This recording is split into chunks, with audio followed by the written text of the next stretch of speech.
કચ્છના ગાંધીધામમાં border security ફોર્સના એક જવાને આત્મહત્યા કરી લીધી।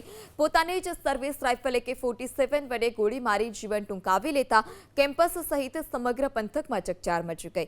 ફાયરિંગની આ ઘટના બન્યા બાદ લોહીલુહાણ હાલતમાં જવાનને તાત્કાલિક સારવાર માટે ગાંધીધામની રામબાગ હોસ્પિટલ ખાતે લાવવામાં આવ્યો, જ્યાં ફરજ પરના તબીબોએ તેમને મૃત જાહેર કર્યા। આત્મહત્યા કરનાર જવાનનું નામ પંકજ મેમાકિયા હોવાનું જાણવા મળ્યું છે। જો કે આત્મહત્યાનું કારણ અકબંધ છે।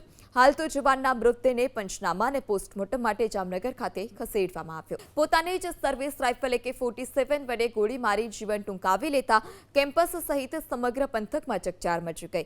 ફાયરિંગની આ ઘટના બન્યા બાદ લોહીલુહાણ હાલતમાં જવાનને તાત્કાલિક સારવાર માટે ગાંધીધામની રામબાગ હોસ્પિટલ ખાતે લાવવામાં આવ્યો, જ્યાં ફરજ પરના તબીબોએ તેમને મૃત જાહેર કર્યા।